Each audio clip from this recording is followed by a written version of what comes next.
Bonjour tout le monde, merci pour votre présence aujourd'hui dans cette session de Kubernetes sur OCI. L'année dernière, pendant la Dev Week, j'ai présenté un use case d'auto-scaling des applications Kafka sur Kubernetes. C'était un use case en tant que user, développeur dans Kubernetes. Et vous avez vu avec Marc aussi, c'est comment on peut générer rapidement un code source et on peut le déployer sur Kubernetes. Et l'utilisation de Kubernetes, est vraiment, on gère pas vraiment toute l'infrastructure derrière. Dans cette session, on va voir une vue d'administrateur d'Ops de Kubernetes. C'est vraiment, euh, on va lever le capot sur Kubernetes, on va voir qu'est-ce qu'il y a dedans. Parce que Kubernetes, d'un côté, c'est un orchestrateur de conteneurs et gère le cycle de vie de tous les conteneurs. Derrière, comment on déploie et on gère le cycle de vie de notre cluster Kubernetes. Alors, je me présente, Othman Tari, je suis Cloud Solution Architect chez Oracle. Et avant de rejoindre Oracle, j'étais développeur et tech lead dans une banque française. Et là, j'ai rejoint Oracle dans les équipes avant-vente pour les solutions cloud. Alors, pour le programme aujourd'hui, je vais commencer par une introduction de Cloud Native, de l'importance de Kubernetes dans ce domaine-là. Je vais détailler après l'architecture de Kubernetes, les principaux composants. Puis on verra les différentes façons de déployer Kubernetes sur OCI. Je vais commencer par la première, je l'ai appelé Do It Yourself, en self-manager sur OCI. Et en une option, je vais vous montrer comment déployer Kubernetes en utilisant un compte free tier avec des ressources PoolEdP. Puis je vous montre le service OKE et ses fonctionnalités avec les deux modes manager et virtuel, qu'on appelle serverless. Et à la fin, on va essayer de comparer les différentes options. Alors, quand on parle de Kubernetes, on parle forcément de cloud native. Et même toutes les innovations, une grande partie des innovations, des nouveaux projets cloud natifs dans la communauté CNCF viennent on top of Kubernetes. Par exemple, quand on parle de Service Mesh, Istio, Linkerd, tout ça, ils viennent s'installer sur Kubernetes et plein d'autres projets. Je vous invite à voir landscape.cncf.io. Il y a énormément de projets il y a des projets qui sont gradués, qui sont creating, énormément de projets, ils viennent tous, c'est pas tous, mais une grande partie s'installer sur Kubernetes. Vraiment, il y en a quelques-uns qui considèrent même Kubernetes comme l'operating system du cloud. Dans le fait où tout nouveau développement digital dans le cloud, forcément, les applications vont tourner sur Kubernetes. Et Kubernetes fait vraiment toute l'abstraction de l'infrastructure adjacente. Et d'ailleurs, c'est bien résumé dans le rapport de l'année dernière de CNCF. On dit que 2022 est l'année où le cloud native est devenu vraiment le nouveau normal dans les projets multi-cloud. Mais le problème, c'est pas que tous les projets move to cloud sont des nouvelles applications, des modernisations applicatives, surtout avec des fois avec l'évolution des pratiques de développement à travers les années qu'on a vues. Au début, c'était du cycle en V, après l'agile, après maintenant on voit le cloud natif et même les types d'architecture, typologies d'architecture ont bien changé en monolithe, un tiers. Maintenant, on parle beaucoup de microservices. Une modernisation vers cloud natif, vraiment nécessite une modernisation de toutes les couches, non seulement de l'infrastructure, comme dans l'exemple que je montre, c'est comme si on fait juste un lift and shift de l'application. OK, on modernise l'infrastructure, là, on modernise l'infrastructure de VM vers Kubernetes, vers les conteneurs, mais tout l'écosystème, si on le garde non modernisé, on ne profite pas vraiment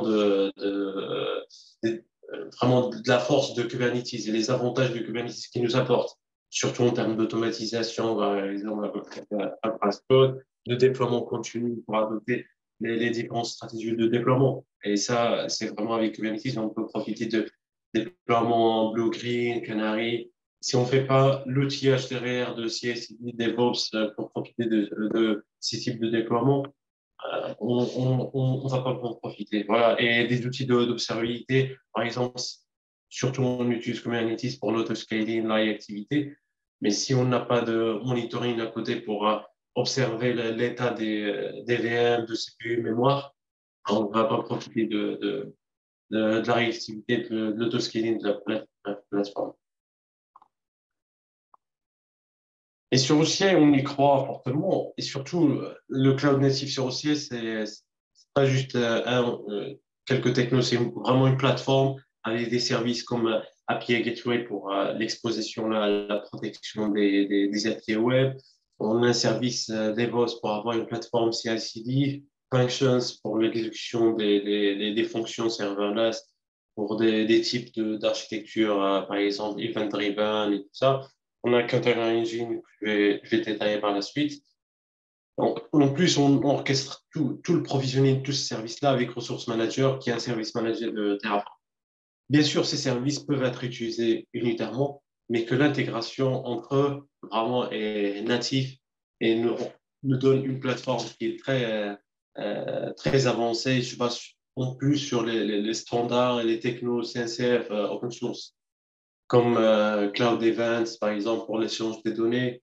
On a FluentD pour les logs. Tout ça sur vraiment une fondation d'infrastructure qui est très forte de compute, stockage, des services de réseau, de sécurité qu'on peut se reposer pour construire toute notre place.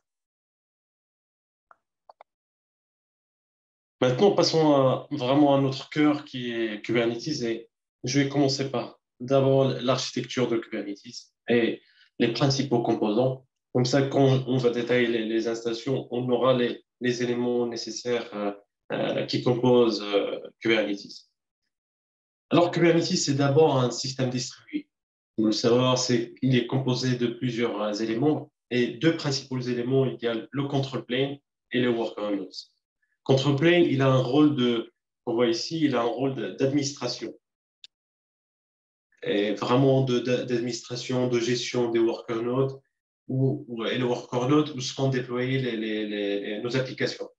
Et dans le control plane, il y a plein d'éléments que je vais détailler après, mais il y a le PL server qui est un élément très important et qui permet aux développeurs aux admins d'interagir avec Kubernetes à travers kubectl, par exemple, la ligne de commande ou bien d'autres outils d'administration, dashboard et tout ça. Ils vont se plugger à travers l'API server.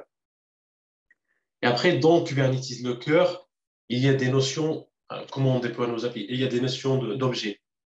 Voilà, si on est familier avec la programmation en objet, on va trouver vraiment facile la compréhension des objets dans Kubernetes. Surtout, elles nous permettent de gérer les cycles de vie des applications. Parce que Kubernetes étant un orchestrateur de conteneurs, mais avec un niveau un petit peu d'abstraction. Et la plus petite unité de déploiement d'application est le pod, ce qu'on appelle un pod. Et dans un pod, il y a un ou plusieurs conteneurs.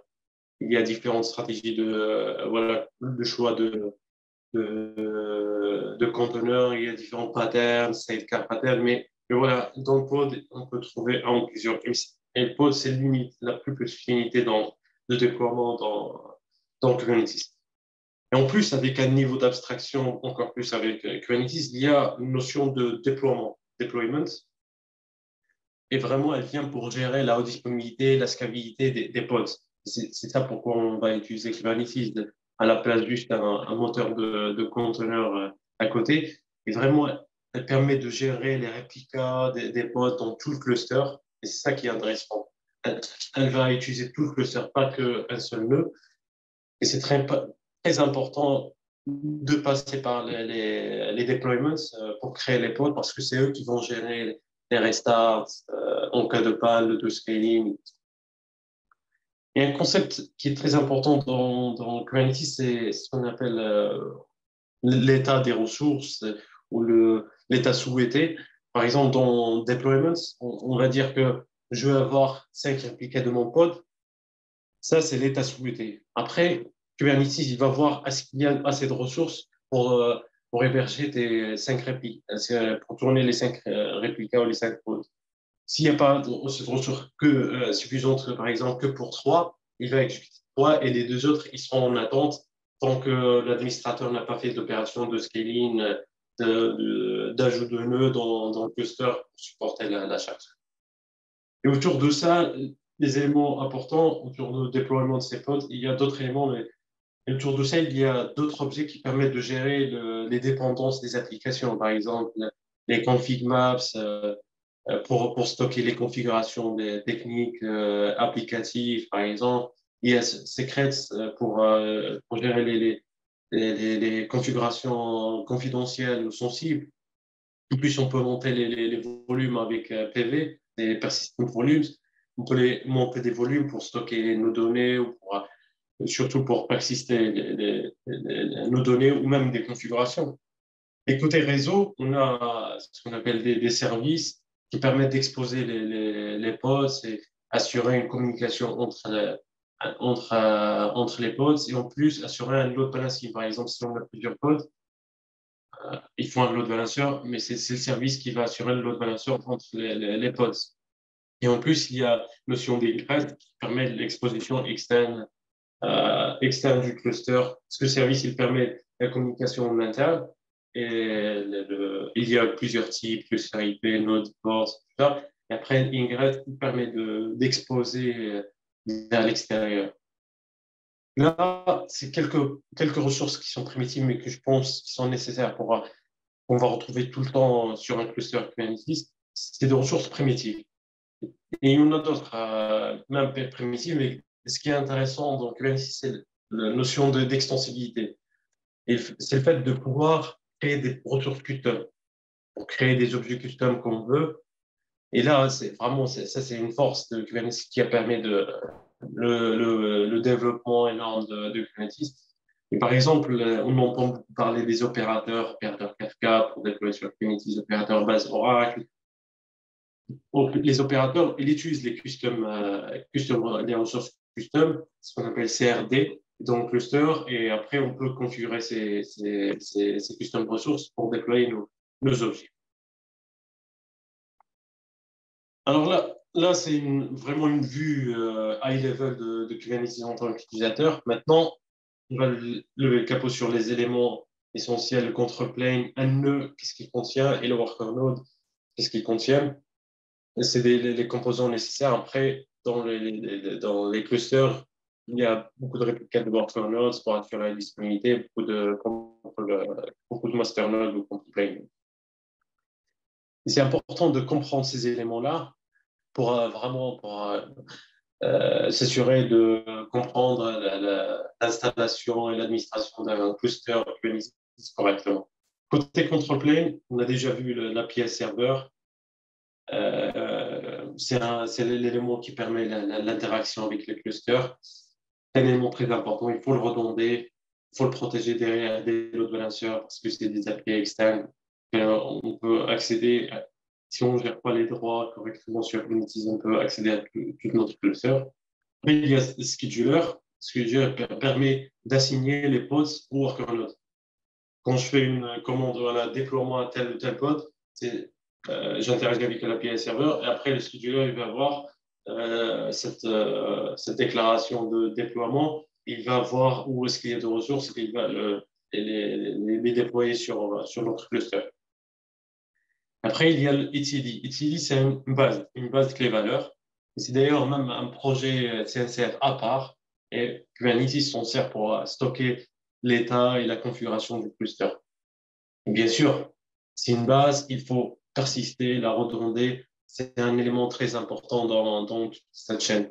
Et en plus, il y a différentes typologies d'architecture pour ETL. Soit on les met à l'externe du control plane, soit on va redonder les éléments aussi dans plusieurs control planes. Après, il y a le contrôleur manager qui gère, lui, il va gérer les worker nodes. Il y a plusieurs contrôleurs managers dans le contrôleur manager.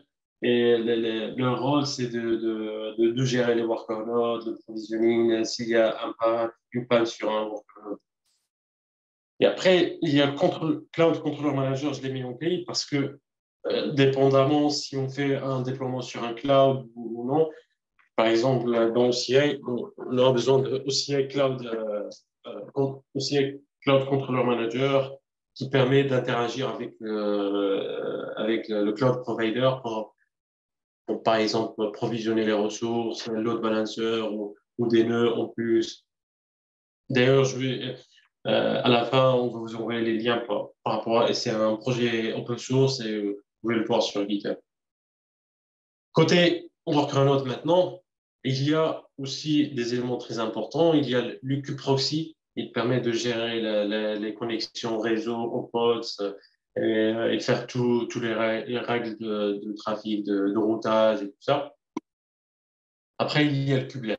Kubelet, ça c'est très important. C'est un process système T et tous les autres, ils vont tourner en tant que pod. On les appelle pod statiques. Le seul kubelet, il va tourner en tant que process système D. Il va tout le temps tourner, il faut le monitorer aussi. Et c'est lui qui va interagir avec l'API serveur et c'est lui qui va gérer les conteneurs à travers une interface, ce qu'on appelle CRI, Container Runtime Interface.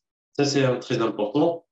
Et chaque container runtime, il va implémenter cette interface CRI. Comme on a Rio, Container B, ils implémentent l'interface. Et eux aussi, ils sont des projets CNCF. Là, j'ouvre vraiment rapidement une parenthèse. Quand on arrive au container runtime, vous allez me dire où c'est Docker. Docker aussi, c'est un moteur de conteneur, c'est un container runtime, mais il n'implémente pas le CRI, le container runtime interface. En fait, Kubernetes, au début, il utilisait Docker comme moteur, mais avec l'introduction de CRI, parce qu'il y avait d'autres moteurs de conteneurs, Kubernetes a introduit le CRI, et étant donné que Docker est plus ancien que Kubernetes, la communauté Kubernetes a maintenu l'adaptation de Docker à travers un élément qui s'appelle Docker Shim. Ça a fait un petit peu le buzz à un moment donné. Mais depuis la version 1.24, la communauté ne maintient plus Docker Shim et ne supporte du coup plus Docker. Mais de côté, il y a des adaptations de Docker avec CRI. Il y en a d'ailleurs une par Mirantis. Mirantis, c'est celle qui a repris, la société qui a repris Docker. Il y a une adaptation de Docker CRI Docker.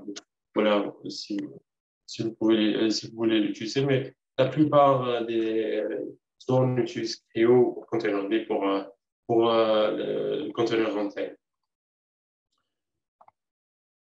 Passons maintenant au déploiement de Kubernetes de façon do it yourself en self-managé sur OCI.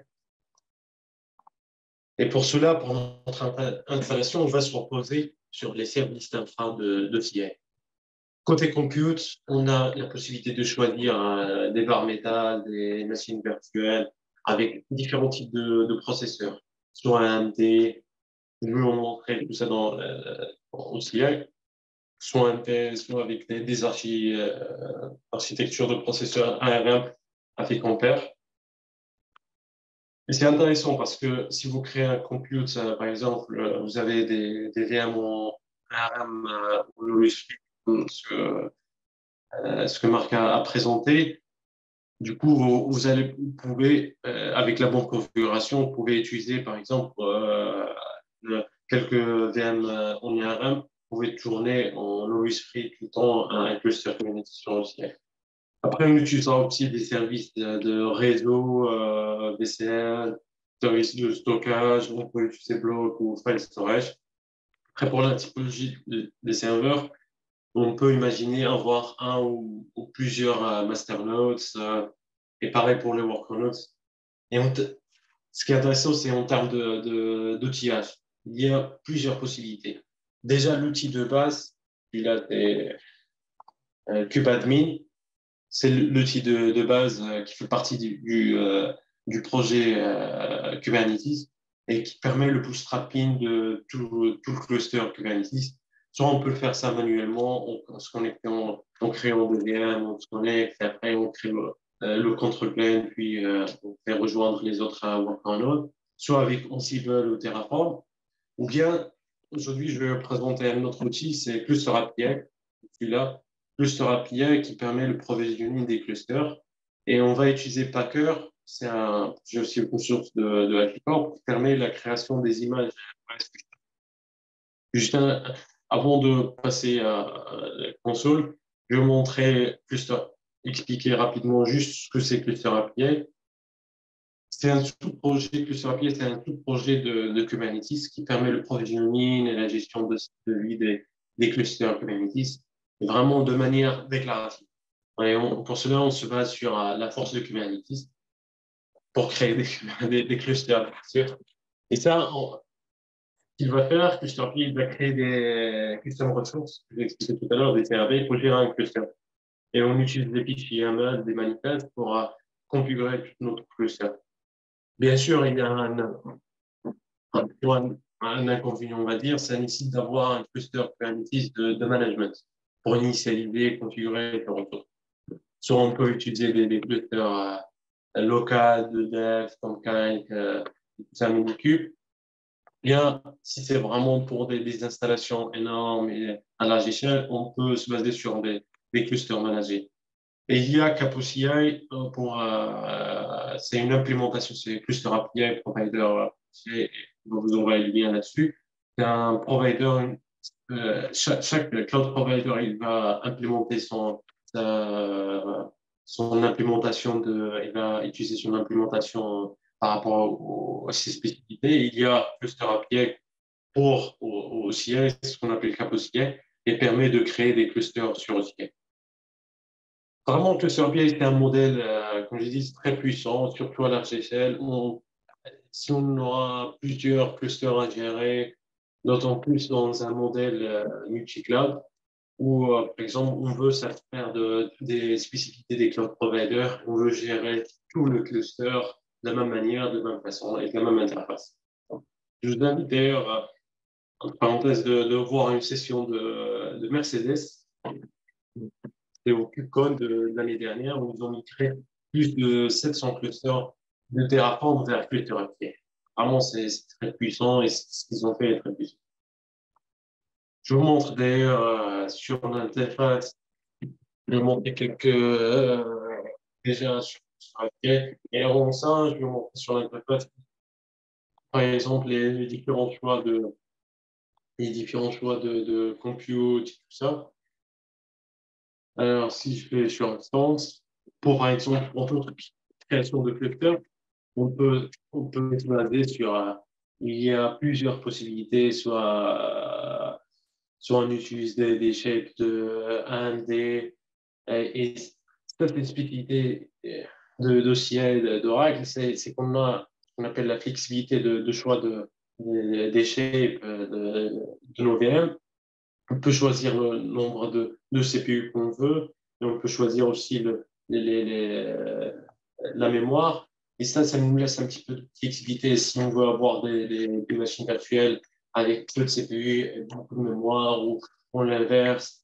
Vraiment, le choix, il est très facile à faire. C'est juste un menu à glisser. Après, on a énormément d'options, Intel, il y a du bar métal aussi, des serveurs vraiment physiques si on veut l'utiliser pour des puissances, pour des besoins un petit peu spécifiques. Après, il y a Ampère. Ampère, il se base sur les deux là, AMD et Intel, se base sur l'architecture x86. Et après, Ampère, il utilise les serveurs, les architectures ARM. C'est ce qu'on retrouve dans les Raspberry Pi, c'est ce qu'on retrouve dans Snapdragon, dans Apple, les processeurs Apple A9.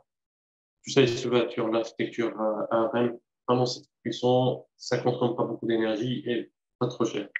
Voilà. Et en plus, ce qui est intéressant, c'est qu'il y a des ressources, si vous créez des comptes tiers, vous aurez possibilité d'avoir des ressources en OSP, surtout pour les architectures.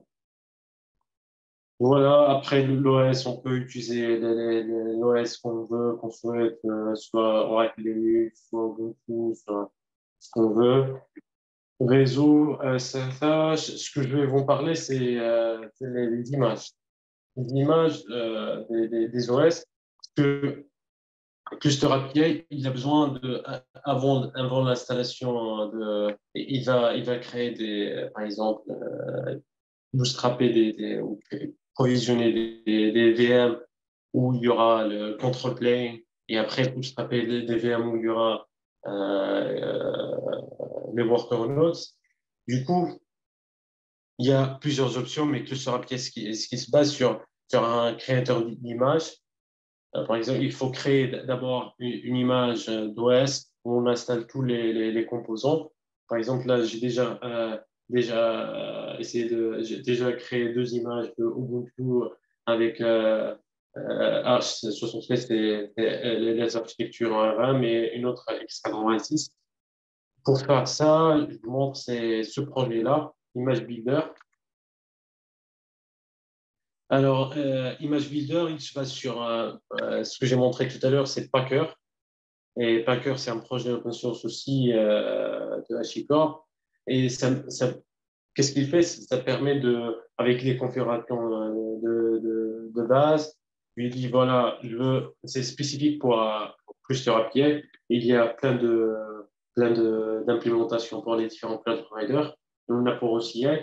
Ce qui permet, c'est de partir sur une image de base. On choisit sur Oracle Linux, Ubuntu. Moi, c'est Ubuntu 22 que j'ai choisi.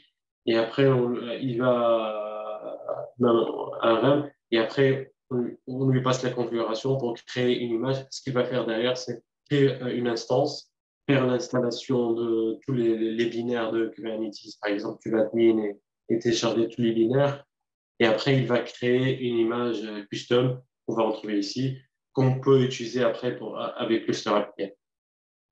Dans le code, si je vous montre un petit peu juste le code, ici, ce qu'il y a sur CapOCI, il y a Image Builder. Image Builder, donc, du coup, on peut retrouver OCI, comme j'ai dit, il y a plusieurs configurations sur Oracle Linux. Ça, c'est la configuration de Packer qu'il va utiliser. Après, une seule ligne de commande, c'est make deps OCI. Et on choisit soit Oracle Linux Ubuntu, on fait make build OCI Ubuntu ou n'importe. Et après, il va créer toute l'image. J'en passe cette étape-là où je vais passer sur Cluster API Provider.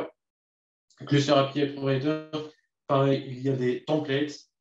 Alors, les templates sont là. Les templates, je suis directement sur l'implémentation de CI. Il y a énormément de templates pour différents types de besoins. Ce que je vais vous montrer, c'est Architecture qu'on peut utiliser pour créer notre cluster, Kubernetes sur OCI. Et ce qu'il va faire, c'est déjà, il faut installer d'abord Cluster API Provider. Ce qu'il va faire, c'est de créer des types d'objets spécifiques. Et c'est ça, les types cluster, par exemple. Ça n'existe pas, cluster, normalement, ce type dans Kubernetes. Du coup, il va créer des ressources spécifiques, OCI cluster, Kubeadmin control plane. Tout ça, c'est des types spécifiques de custom ressources qu'il va créer. Et là, on est en train de les utiliser, les configurer pour créer notre cluster. D'ailleurs, je vais vous montrer.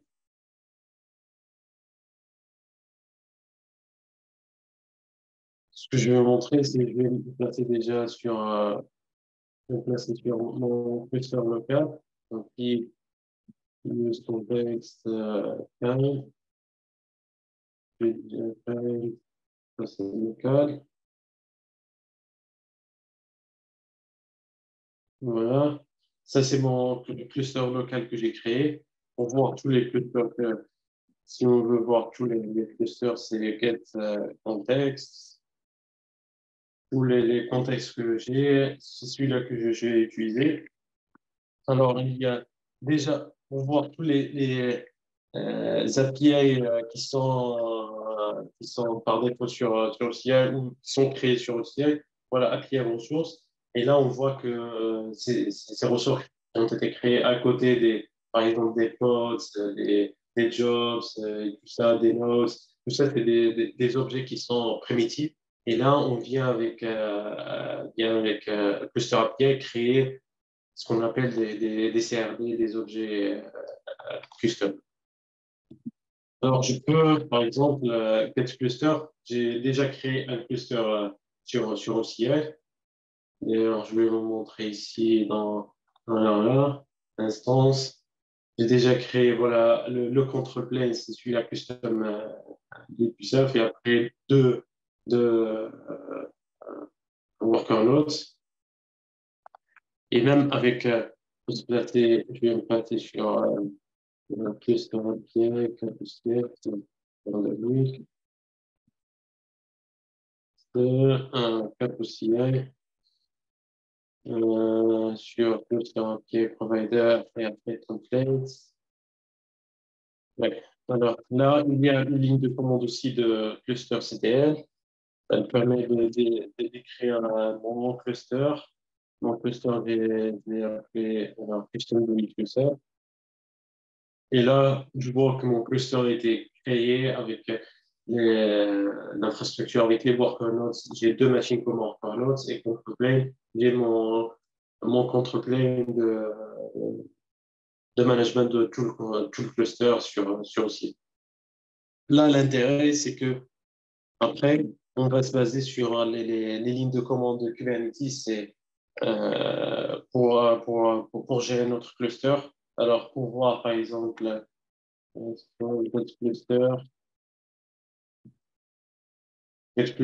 celui-là, derrière, on peut voir que c'est dans le cluster API et Provider System, on voit le control manager. Et après, on voit le control plane, admin control plane, control manager, Bootstrap System. Tout ça, c'est des objets qui ont été créés par notre cluster API et qui permet de gérer notre cluster sur le ciel. C'est intéressant comme modèle, c'est intéressant comme outil, c'est très, très puissant. On se base sur, mais il faut, voilà, je ne vais pas dire l'inconvénient, mais il faut maîtriser les Kubernetes d'abord pour contrôler des clusters Kubernetes. Alors, je vais avancer sur cette partie-là. L'installation, on a vu, c'est faisable. C'est pas vraiment très compliqué avec des outils. L'installation, ça peut se faire en one shot. Mais après le provisioning, il y a des opérations d'administration au quotidien. Pour le control plane, il y a des opérations de patching, de monitoring de l'OS jusqu'à la des versions de Kubernetes. Et pareil pour le worker nodes, il faut un monitoring constant des composants. Bien sûr, on peut se reposer sur les services, sur les services de CIA pour le monitoring des computes de base, mais il faut vraiment être bien outillé, se baser sur tous les outils de CIA pour ça. Et chaque opération d'upgrade, de patch, il faut que ce soit, des fois, surtout pour des besoins, des workloads critiques de production, il faut que ce soit en zéro downtime. Et là, il faut vraiment dupliquer les nœuds, assurer une haute disponibilité et tout ça. Ces opérations d'administration, en tant que développeur, utilisateur, on ne les voit pas, on gère juste les pods et on ne veut surtout pas s'en occuper des fois de l'administration parce que ça n'a pas de valeur ajoutée vraiment pour le business. Pour ça, des fois, il vient de se baser sur des offres managées du cloud provider. Voyons du coup ce que aussi elle propose comme service manager et les fonctionnalités qu'elle propose. En l'intérieur, c'est d'abord un service managé de Kubernetes. Déjà, le control plane, il est complètement géré par Oracle. C'est Oracle qui assure la disponibilité et la gestion des éléments du control plane. Et en plus, avec des SLA. Ce qu'on doit choisir, c'est le niveau d'exposition des API endpoints pour interagir avec Kubernetes. Soit on veut que ça soit public, accessible sur Internet, ou privé sur un réseau privé pour contrôler l'accès. Et on peut même, avec ce qu'on appelle les security rules ou les NSG, les Network Security Group dans le VCN, contrôler l'accès, par exemple, filtrer juste quelques IP qu'on veut.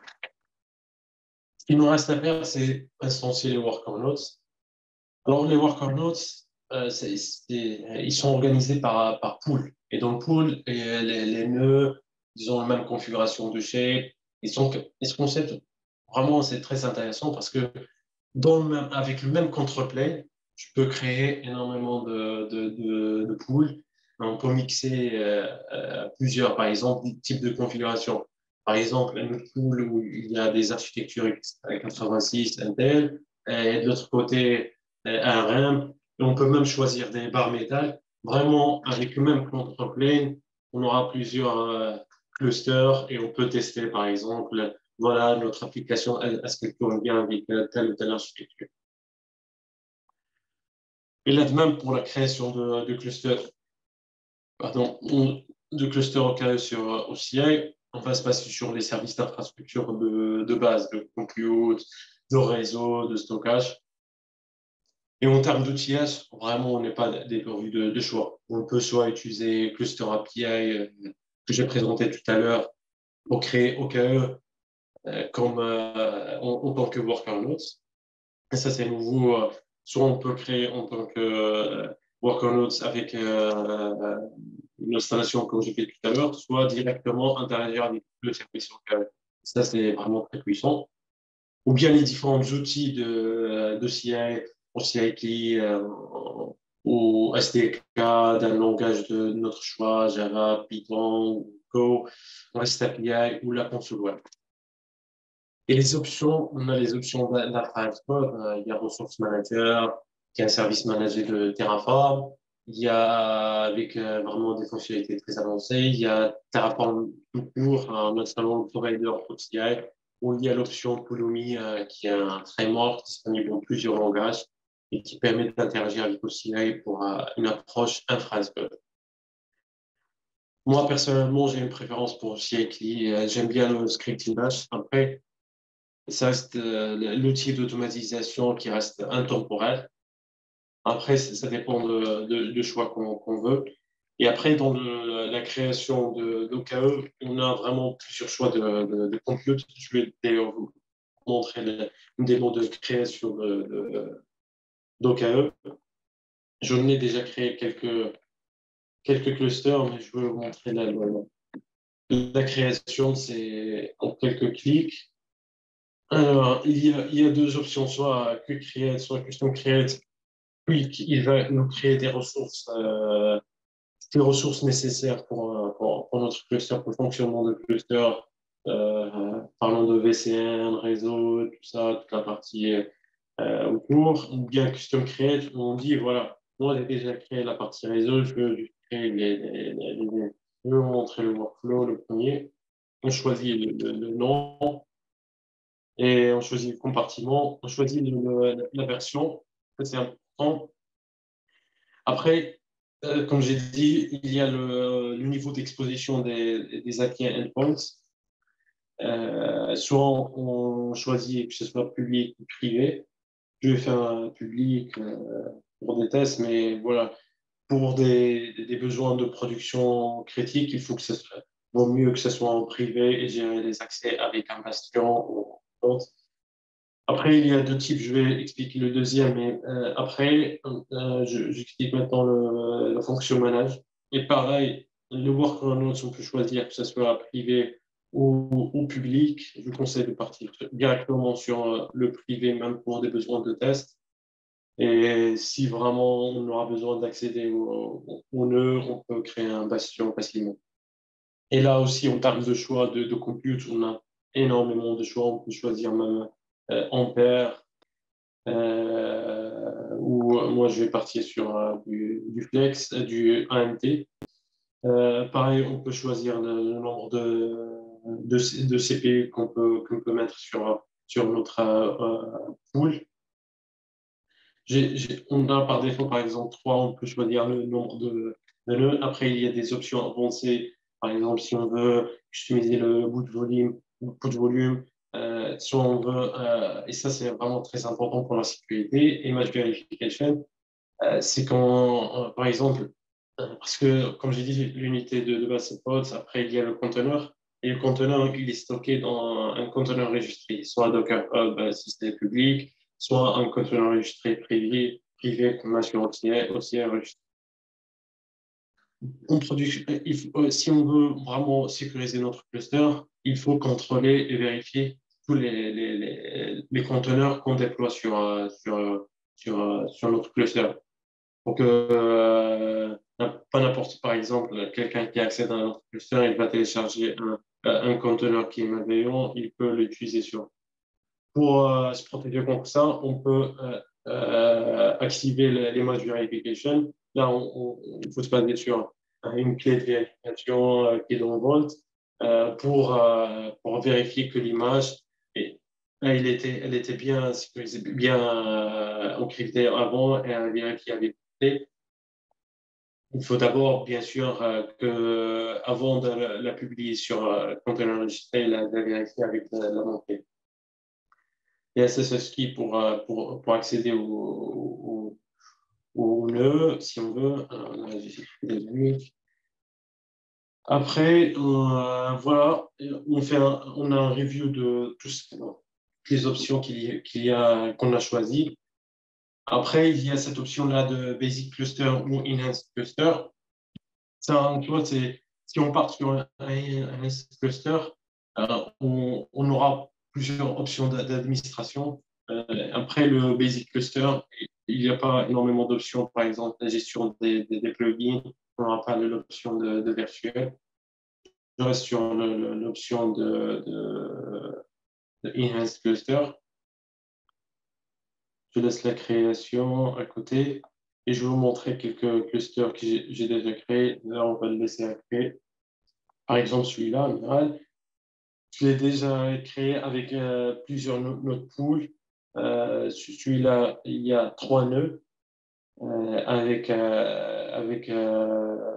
E3 Flex.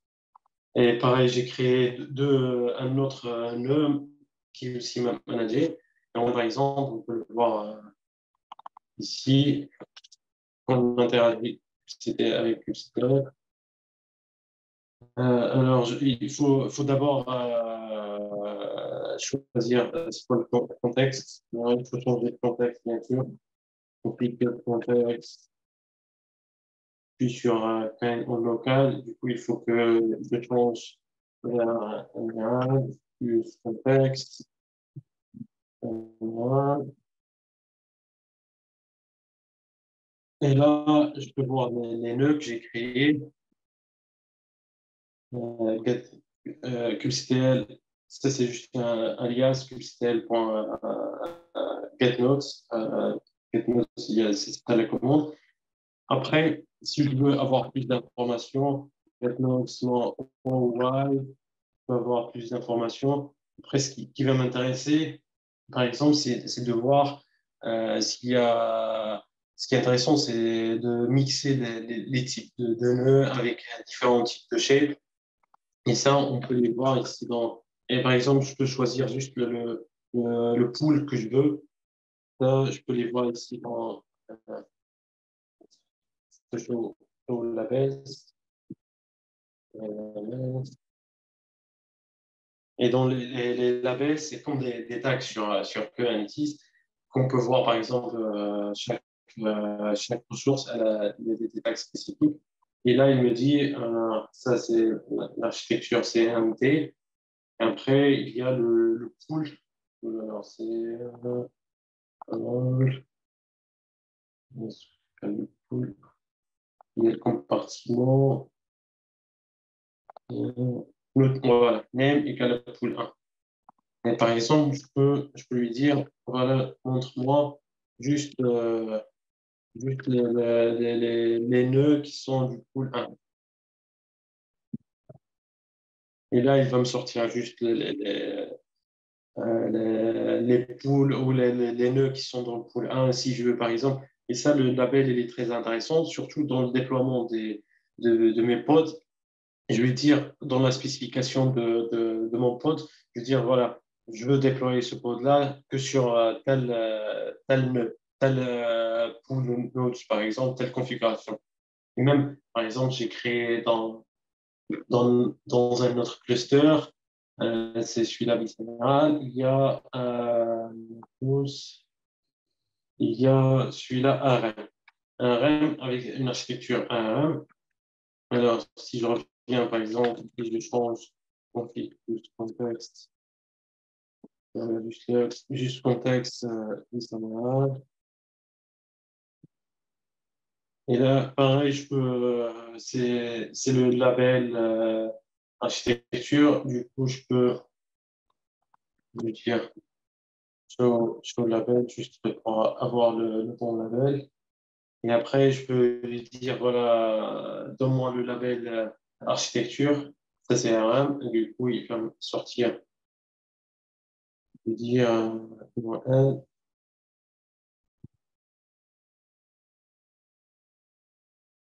il va me sortir juste les nœuds qui ont l'architecture RM. Du coup, je vais choisir dans mon déploiement de pod, je vais choisir, voilà, mets-moi tel pod sur l'architecture ARM pour tester.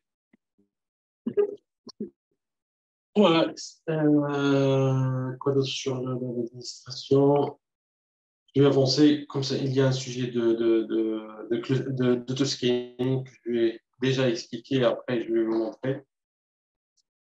L'autoscaling, c'est un élément très important parce que de ça, pour ça qu'on choisit d'ailleurs Kubernetes pour des raisons d'autoscaling up ou down. D'un côté, pour les pods, il y a déjà le HPA, par exemple, en horizontal, pod autoscaler, pour scaler le nombre de pods et de réplicas. On se base sur des métriques comme la CPU, la mémoire, où il y a des custom autoscalers comme Keda. Pour scaler, on se base sur différents métriques, et c'est ce que j'ai montré l'année dernière. Pour le cluster, il y a cluster autoscaler pour ajouter des nœuds supplémentaires au pool et il se base sur des ressources request. Par exemple, quand je déploie un déploiement et des pods, pardon,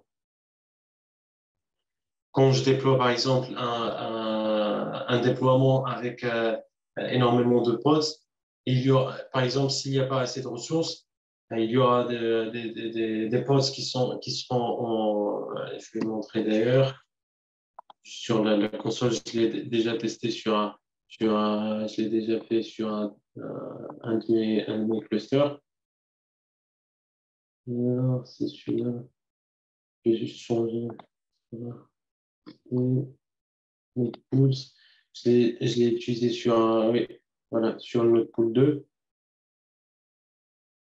Là, au début, c'était 3 clusters et après, j'ai augmenté le nombre de pods. Je vais vous montrer. Je vais utiliser là. J'ai augmenté le nombre de pods et automatiquement, le cluster autoscaler, il m'a ajouté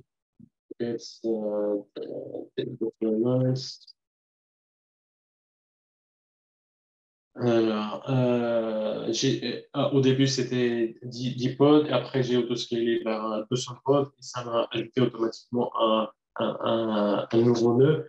Et ce qu'il a fait, c'est quand j'ajoute, au début, c'était que 3 nœuds, et j'étais sur 10 pods. Quand j'ai monté vers 200, euh, il y avait la demande de création de 190 nouveaux pods. Ce qu'il va faire, le scheduler, il peut voir qu'il n'y a pas assez de ressources, attention, du coup, ils vont rester en schedule. Et c'est là où intervient le cluster autoscaler. Il va créer autant de nœuds pour autoscaler mon cluster. Et pour ça, c'est un projet aussi open source. Vous pouvez voir, il y a la configuration. Configuration qu'on peut lui dire que, voilà, par exemple, le nombre de nœuds minimum. Là, je lui précise juste le nœud pool que je veux autoscaler. Et je lui dis 3 minimum, c'est trois nœuds, et maximum, c'est 6 nœuds. On peut aller au nombre qu'on veut. Et après, c'est juste une configuration voilà, de notre autoscaler. Alors, du coup, toutes ces opérations d'autoscaling, en plus, au cas où il y a la notion de add-on, parce que sur le cluster, on aura besoin d'ajouter d'autres ressources, d'autres plugins qui sont essentiels pour le fonctionnement de notre cluster. Il y a déjà quelques-uns qui sont essentiels et obligatoires, comme CoreDNS pour la résolution des noms de domaine, de la communication entre elles. les composants de Kubernetes et les pods et les conteneurs. Proxy que j'ai déjà expliqué tout à l'heure, Planet, qui est aussi obligatoire pour la création d'un réseau et permet la communication entre les pods. Et là aussi, faut gérer le cycle de vie de ce plugin-là en termes de mise à jour et de version. C'est pour ça, au cas où, il y a cette option-là de Add-on Lifecycle Management qui permet de gérer le cycle de vie et le déploiement déjà, l'installation de ces plugins et le cycle de vie de ces plugins-là. Comme l'opérateur, par exemple, la database, il permet d'instancier et gérer les bases d'Oracle sur Kubernetes ou sur Cloud Oracle comme Autonomous ou DBCS. Je t'invite d'ailleurs à voir la session d'Olivier qui sera jeudi. Il va expliquer cette partie-là. Déjà, là, on voit l'intérêt vraiment avec OKMH. On cyber, vraiment toute la gestion du contrôle plane qui est un élément vraiment très important et qu'il faut opérer efficacement. Euh, on se base vraiment sur l'expertise d'Oracle pour ça. Et côté workloads, on a vu sur OCI, toutes les opérations sont automatisées en termes de scaling, de workloads, en termes d'upgrade. Et l'administrateur, il a juste la responsabilité de lancer les opérations sur côté compute, monitorer l'état des machines, patcher les OS avec les bons outils.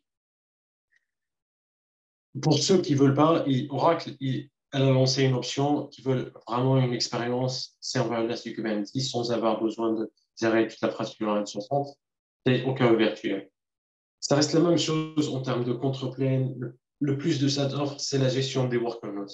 Ils sont pris en charge par OKE.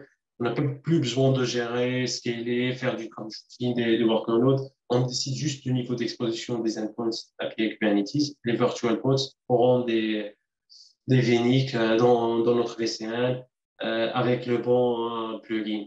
Et en tant qu'administrateur Kubernetes, on n'a plus besoin vraiment de penser aux capacity planning de notre cluster, de la capacité des workloads à supporter la charge. Ça va scaler automatiquement. On n'a vraiment plus besoin de tout ça, c'est juste écrire les manifestes de nos déploiements en précisant combien de ressources j'en ai besoin. Et le service va exécuter le workload et scaler automatiquement. Ce genre d'expérience serverless est vraiment très utile en cas de vraiment pour des use cases où on a un trafic web très dense, varié, ou des batchs de processing data. Vraiment, et même autoscaler, on n'a plus besoin de l'utiliser.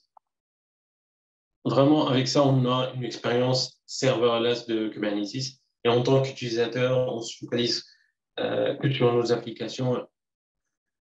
D'ailleurs, il ne faut pas se mentir, des fois, des entreprises qui n'ont pas encore métier tech, plutôt financier, bancaire ou retail, même si le digital, des fois, reste le cœur du business, franchement, la gestion du control plane, des computes, des workloads n'a pas vraiment de valeur ajoutée business pour des cas spécifiques. Du coup, OKE vraiment nous a franchi de toute la gestion de toute la couche basse, de gestion d'infra, de scaling, vraiment pour se concentrer que sur la valeur ajoutée, les applications et les services. Alors, OKE, vraiment, en résumé, vient avec beaucoup de fonctionnalités qui sont, mine de rien, très essentielles aux opérations de gestion d'un cluster Kubernetes. D'abord, en termes de sécurité, avec la protection des active endpoints, avec la gestion de l'exposition et tout ça, avec la fonctionnalité de container image scanning pour contrôler vraiment, vérifier les conteneurs qu'on déploie sur notre cluster. Puis, il y a la gestion de cluster qui est simplifiée, qu'on a vu. Côté compute, vraiment, c'est une offre très, très riche en termes de VM, bar métal, choix de processeurs. Et en termes de mise à jour, on a vu que c'est vraiment très, très automatisé pour l'offre OKE, vraiment très, et en plus, très pris en charge pour OKE virtuel. Et ce qui est important, des fois, c'est ce qu'on néglige, des fois, c'est l'intégration avec des services tiers. Et avec aussi OKE, il y a l'intégration qui est native avec DevOps pour l'automatisation, avec les notifications, par exemple, si on veut gérer des notifications avec les events, avec login, monitoring. Et après, il y a l'option serverless que j'ai expliqué à la fin, elle nous, elle nous permet vraiment de se décharger de toute la gestion du cluster. Alors, on arrive la comparaison finale entre les différents choix de déploiement. La première, on a vu qu'on installe nous-mêmes Kubernetes sur du IaaS au CI. Oui, on le gère nous-mêmes. Et d'ailleurs, même pour l'installation, cette partie-là d'installation, je ne m'inquiète pas vraiment parce que il y a des bons outils pour faire ça. Et on se repose sur l'infra de CI pour toute la partie provisioning des serveurs. Parce que par rapport à une approche on-prem, où on doit gérer tout le matériel, tout le data center, le provisioning des serveurs, l'hyperviseur et tout ça. Avec cette option-là, on s'affranchit de la couche basse et on se repose sur l'expertise de CI. Mais il faut bien sûr, et surtout surtout cette partie-là, où il faut être bien armé en outillage pour gérer, monitorer notre cluster. C'est bien sûr facilité avec les services aussi à monitoring de sécurité, mais il y a un effort à faire au quotidien. À mon avis, cette option elle est intéressante. On veut apprendre l'administration d'un cluster à la main, la façon Kubernetes Hardware, où on veut vraiment apprendre tous les éléments composants d'un cluster. Après, il y a de l'autre côté les deux offres OKE. OKE Manage qui nous a franchi déjà de l'effort de l'installation et la gestion du contrôle sur les deux, qui est un élément très, très critique. Et il faut assurer juste surtout là, un élément qui est très important, c'est la haute disponibilité, par exemple, le LCD qu'on a vu, qui est un élément très critique, le backup de la base, le scaling des machines, ça, on s'affranchit. Comme on a vu, les deux options, on ne gère que vraiment les workloads. Bien sûr, avec l'option manage, on gère les workloads, mais avec des outils de CI pour monitorer. L'automatisation, elle est facile sur le OKE.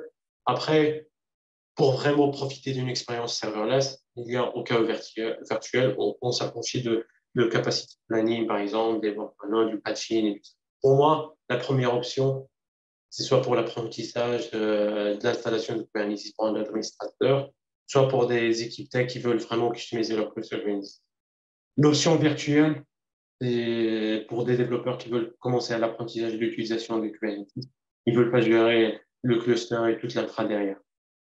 Pour moi, l'option qui répond mieux aux grandes parties des use cases, c'est Local Managed. Et on a les meilleurs des deux mondes avec beaucoup d'options d'automatisation.